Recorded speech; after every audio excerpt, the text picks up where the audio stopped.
And welcome to the first video of 2023. You will definitely see more of me on YouTube this year. I'm really trying to post more content, but I thought I'd start off with 4 tips on how to absolutely get your dream physique this year in 2023. Tip number 1 is to progressively overload.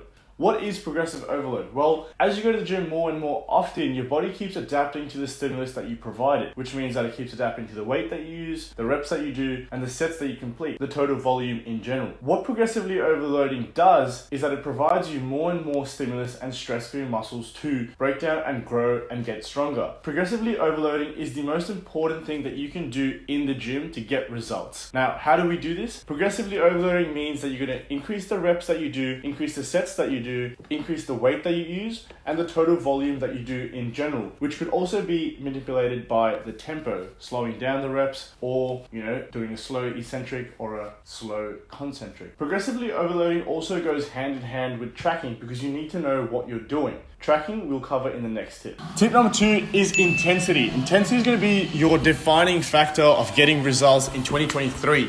Why? Because intensity defines the amount of stimulus and stress that's on your muscles. Your muscles need stress to grow, which means if your workouts aren't stressing your muscles, you're not going to grow. Here's how to improve your intensity. Reaching failure. So most people don't know how to reach failure or have never actually reached failure before. What I would recommend is picking an exercise that's relatively low risk, like bicep curls, and really pushing yourself to the limit, which means really forcing yourself to kind of fail the exercise, which kind of teaches you the feeling of what failure feels like. You then use that feeling of failure and apply it to other exercises like chest flies or bench press or lat pull down. That same feeling you felt in bicep curls when you push yourself to failure, you then apply to other exercises. That's going to significantly improve your intensity. You want to be at maybe 1 to 2 reps close to failure to really improve your results. So choose an initial exercise like a bicep curl or a low risk movement that you think that's going to apply to you, and then apply it to your greater workout. That's going to really help you improve your intensity. The second way to improve intensity is to record your workouts. Now, record your first or second set of your exercise, which will then show you your intensity.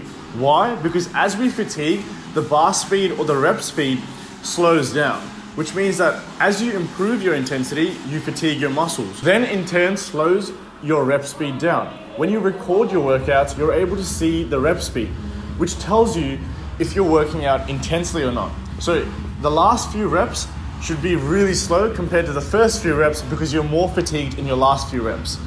Once you've seen the recording, you can then improve intensity on your second or third set. Tip number 3 is to track your workouts, which means that you're tracking the amount of sets that you do, the amount of reps that you do, and the amount of weight that you do on the basic level. Now, there's multiple ways to track, which would be, either tracking in your phone notes or using a notepad or using Google Excel sheets, which is what I used to use for my clients, but now obviously I've moved on to a training app. But let me show you how to use Google Sheets because I think it's a really easy way to, track on your phone or track on your computer and get the best results through tracking. Everyone, so now we have opened up the Google Sheets on Google. You can start off by, making your heading. So day 1, chest and tricep, and then you create your label for your exercises, names for your exercises. Then you go into sets, reps, and then I would go into week 1, week 2, week 3, week 4, week 5 if required. Then you type in all the sets that you're going to complete, the reps you're going to complete, and then this space is for the weight that you use for that exercise. Now, you can obviously,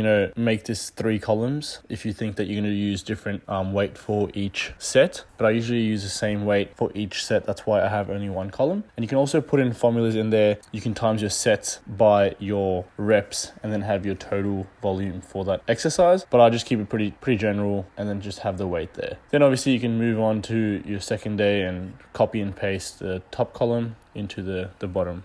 And there you have it. Then you can download the Google Sheets app onto your phone and you can access your workout on your phone. Tip number 4 is to implement diet breaks and deloads. Now, I will cover these topics in more detail in future videos, but in general, a diet break or deload gives you a break from your workout where you reduce intensities, reduce the total volume to give your body a chance to recover, to then push yourself further on a new program block or just continue the same program, but your body is recovered. So why is this important? Well, as you keep training, as you keep pushing yourself, as you keep progressively overloading, your body is accumulating fatigue. Now, in order to keep pushing yourself harder and harder every single day, every single week, every single month, your body does need a break that's implemented so that you can have the chance to recover. This also stops your body from plateauing often because most plateaus are caused due to muscle fatigue. Now, implementing a diet break every, 4 to 5 weeks, implementing a deload every 4 to 5 weeks gives you the chance to allow your body to recover and also push yourself even harder those first weeks, week 1 to week 4, because you're